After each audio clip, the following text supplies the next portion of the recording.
Don't forget to like this video, subscribe to this channel for more videos like this one, and hit that little bell so you'll be notified when we go live every week and upload new content like this one. So David, can you describe who you are and maybe some of your work? Sure. My name's David Wilber, and I'm an author, speaker, and Bible teacher. I focus a lot on Christian apologetics, how to defend the Bible and Christianity's truth claims. So David, there's a lot of believers today, and you hear about it a lot. They're interested in the Book of Enoch. Can you tell us a little bit about the Book of Enoch and maybe its significance to early New Testament believers, as well as, is it significant to us today? Yeah, so the Book of Enoch is properly referred to as First Enoch, and that's because there are other much later writings that also bear the name Enoch. So scholars have numbered these writings to distinguish them from each other. You have First Enoch, Second Enoch, and Third Enoch. So when people talk about the, quote, Book of Enoch, what they're referring to is First Enoch. So this book is actually a collection of writings that has been preserved for us only in late manuscripts written in an Ethiopic language known as Ge'ez. Parts of it have also been found in a few Greek manuscripts, as well as Aramaic fragments that have been found among the Dead Sea Scrolls. And just to give some basic information about the Book of Enoch, that is First Enoch, these writings are known as pseudepigrapha. What's that? Well, to put it very simply, pseudepigrapha are ancient writings that falsely claim authorship by a biblical character. This type of literature was extremely common in the ancient world, especially between 200 BCE to 200 CE, which is around the time most of these writings that make up the Book of Enoch are believed to have been written. So, in the case of the Book of Enoch, these writings claim Enoch as their author. Now, no scholar believes that the patriarch Enoch in the Bible actually wrote the Book of Enoch. Again, it's pseudepigrapha. We know Enoch couldn't have written it because the authors of Enoch make use of later biblical writings like Isaiah and Daniel.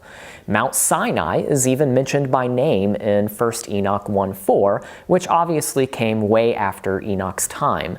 And I could go on listing more examples like that, but there's really no question that Enoch is pseudepigrapha. It's a collection of writings written by multiple authors and pieced together over the last few centuries BCE. Having said that, Enoch is very valuable. It gives us a window into the ancient world and the different beliefs and debates among the various Judaisms of the Second Temple era. So in that sense, it's very valuable. We also know that some of the New Testament authors were aware of these writings and likely utilized them in their own writings. I'll get to that in a minute, but first, what about the question of divine inspiration and authority concerning the Book of Enoch?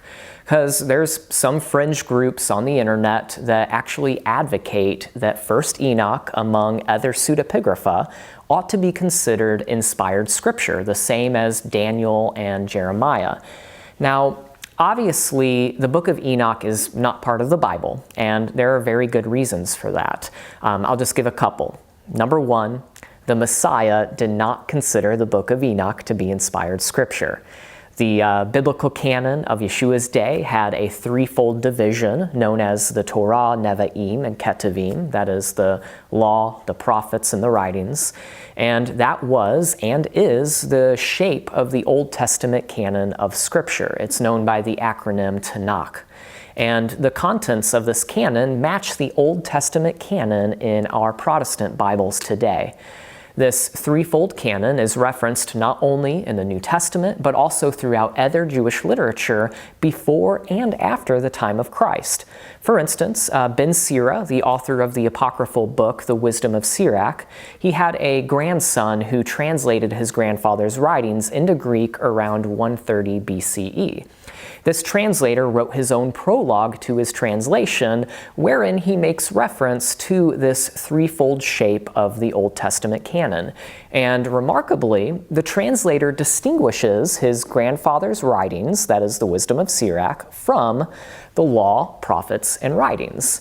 So we see that by 130 BCE, the books contained in this threefold canon were already widely considered to be uniquely sacred and distinct from any additional writings, including the apocryphal writings. Josephus, in the 90s CE, he also testifies to this threefold canon of Scripture in a passage from Against Appian. So there's no manuscript or historical evidence that indicates that pseudepigrapha, such as 1st Enoch, were ever accepted as part of this threefold canon of Scripture. Neither the Greek Septuagint nor the Hebrew Masoretic texts include 1st Enoch in their sets. So the evidence we have from primary sources confirms that the biblical canon during Yeshua's day excluded 1st Enoch. Why is that important? Well, because Yeshua fully affirmed the biblical canon of his day, defining it as Scripture. He makes direct reference to this canon in Luke 24:44. Therefore, the Messiah, the eternal Son of God himself, he did not consider the Book of Enoch Scripture.